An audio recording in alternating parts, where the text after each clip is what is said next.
हमारे देश में अब मुझे ये समझ में आने लगा है कि किसी भी भारतीय नागरिक को चिकित्सा सुविधा की जरूरत नहीं है, चिकित्सकीय ज्ञान की जरूरत है। हेल्थ फैसिलिटीज नहीं चाहिए, नॉलेज चाहिए।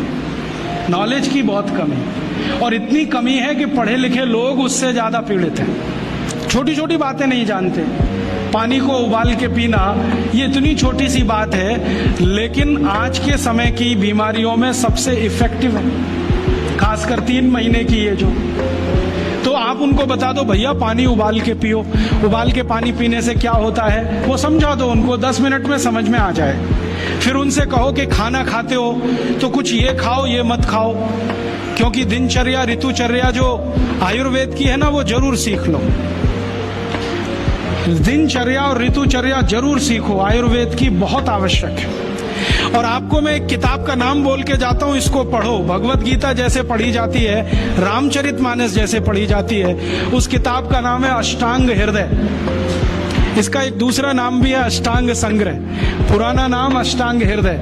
ये किताब का जो स्वस्थ व्रत है ना, वो ऐसे पढ़ो जैसे आप धार्मिक पुस्तक पढ़ते हो, और उसको बार बार पढ़ो तो याद हो जाएगा, कंठस्थ हो जाएगा। उसमें 2000 सूत्र हैं। ये सूत्र लोगों को बताना शुरू कर दो। छोटे छोटे सूत्र हैं, जैसे खाना खाने के बाद पानी मत पियो, स्वस्थ रहना है जिंदगी भर तो खाने के 1 घंटे के बाद पानी पियो। क्यों नहीं पिए वो आप सब जानते हो, सरल भाषा में उनको समझा दो। फिर उनको बोलो पानी पियो तो घूंट भर भर के पियो, सिप करके पियो, ताकि ज्यादा लार शरीर में जाए, वात पित्त कफ तीनों संतुलित रहे। ठंडा पानी कभी मत पियो। मैंने दुनिया में ठंडे पानी पीने वालों को बहुत देखा है। यूरोप और अमेरिका के लोग चिल्ड वाटर पीते हैं, बर्फ का पानी फ्रिज में रख के पीते हैं। परिणाम जानते हैं क्या होता है? सवेरे जब टॉयलेट रूम में जाते हैं तो 1-1 घंटे बाहर ही नहीं आते। उनको पूछो भाई तुम क्या कर रहे थे 1 घंटे वहां? तो कहते हैं न्यूज़पेपर पढ़ रहे थे, मैगजीन पढ़ रहे थे। क्यों पढ़ रहे थे? स्टूल पास नहीं होता। क्यों नहीं होता? कॉन्स्टिपेशन है, जोर लगाना पड़ता है फिर भी नहीं होता। गाना भी गाते हैं मेरे सपनों की रानी कभी आएगी, फिर भी नहीं आती। और अंतिम दुष्परिणाम पता है क्या होता है? उनको पेट साफ तो होता नहीं, तो सांस में से भयंकर बदबू आती है। किसी अमेरिकन यूरोपियन के नजदीक बैठ जाओ, अगर वो लिस्ट्रीन स्प्रे करके नहीं आया तो 1 मिनट नहीं बैठ सकते। हर समय उनको माउथ फ्रेशनर स्प्रे करना पड़ता है, क्योंकि अंतड़ियां साफ नहीं है, कब्जियत है, मल भरा हुआ है, उसमें कचरा जमा है। फिर उनके पसीने में से भी बदबू आती है।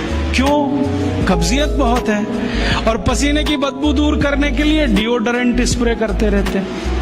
और आप तो सब जानते हो कि अगर कब्जियत है तो बाल भी कड़क रहते हैं, तो उन कड़क बाल को सॉफ्ट करने के लिए क्या क्या सब करते हैं। शैम्पू लगाते हैं, शैम्पू के बाद पता नहीं क्या क्या लगाते हैं। ये सब वो जो करते हैं ना, उनकी मजबूरी है, स्टेटस सिंबल नहीं है। इसको अपने दिमाग से निकाल दो कि ये कोई स्टेटस सिंबल।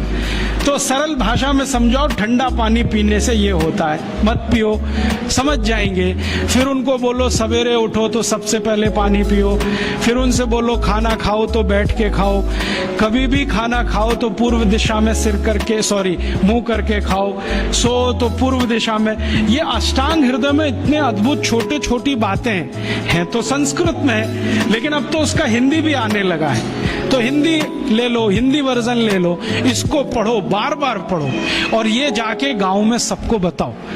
फिर उनको कहो देखो ये तो है स्वस्थ रहने के लिए, अब तुम बीमार पड़ो तो बताओ तुम्हारी बीमारी क्या है। ये बीमारी है तो ये दवा है, ये बीमारी है तो ये दवा है। और मेरा आपसे एक निवेदन जरूर है कि अगर आप होम्योपैथी से भी इलाज करो तो उसकी मूल दवा जरूर बता दो। उनको ये ग्रीक और रोमन नाम में मत फंसाओ। आप कहोगे जी मैं तो ऑसिमम दे रहा हूँ, ये उनको कहो ये तो तुलसी का रस है भैया, तुम्हारे घर में फूलों से बनी हुई है, आसानी से मिलती है, जयपुर में मिलती है, दिल्ली में मिलती है। भंडारी वालों को अक्सर ऑर्डर दे के रखो, हमको इतनी भेजो। उनको जो पता चल गया कि आप प्रचार के लिए कर रहे हो तो मुफ्त में भी दे देंगे आपको। तो इस तरह से आप गांव-गांव जाओ, छोटे छोटे शिविर लगाओ, गांव वालों को इकट्ठा करो। गांव वाले बहुत दुखी हैं, शहर वाले भी दुखी हैं, वैसे तो वो दुखी हैं। इसका यही सबूत है कि रामदेव जी आए जयपुर में सवेरे 4 बजे तो सब लोग पहुंच जाते हैं वहां, पैसा भी देते हैं, समय भी देते हैं। और 4 बजे रामदेव जी कहें टांग ऊपर उठा लो तो उठा लेते हैं, कहें सिर नीचे कर दो तो कर लेते हैं, ऐसे कर लो तो कर लेते हैं। क्यों? परेशान है, दुखी है। तो इन जो दुखी लोगों का थोड़ा थोड़ा आप मदद कर दो इलाज के रूप में, ये सब आपके भगत हो जाएंगे। और ये भगत हो जाएंगे तो कहो आप भी प्रचार करो इसे, वो भी करें, आप भी करो, तो ये इतना तेजी से मल्टीप्लाई करेगा कि 2-5 साल में एलोपैथी का बाजा बज जाएगा। और बजा देना है अपने को। हाँ, ये संकल्प लेके चलो कि इनका बाजा हमको बजाना है। मैं बहुत जल्दी एक टीवी चैनल शुरू करने जा रहा हूँ एलोपैथी का बाजा बजाने के लिए। इनकी सब पोल खोलनी है मुझे। हाँ, इनकी इतनी पोल है मेरे पास, कम से कम 1,500 से ज्यादा डॉक्यूमेंट्स हैं जो एलोपैथी के गंदेपन को सिद्ध करने वाले हैं, इनकी निकृष्टता को सिद्ध करने वाले हैं। ये कितने अनसाइंटिफिक हैं वो बताने वाले हैं, कितने डॉगमेटिक हैं वो बताने वाले हैं। मेरे पास ऐसे बहुत इंटरव्यूज हैं बड़े बड़े डॉक्टरों के, वो कहते हैं कि हम कोई डायग्नोसिस नहीं करते, तीर मारते, लग गया तो ठीक, नहीं तो तुक्का। और वो कहते हैं हम तो एक ही सिद्धांत पे काम करते हैं, trial and error, trial and error, देते जाओ गलतियां करते जाओ, देते जाओ गलती, भले मर जाए पेशेंट उसमें।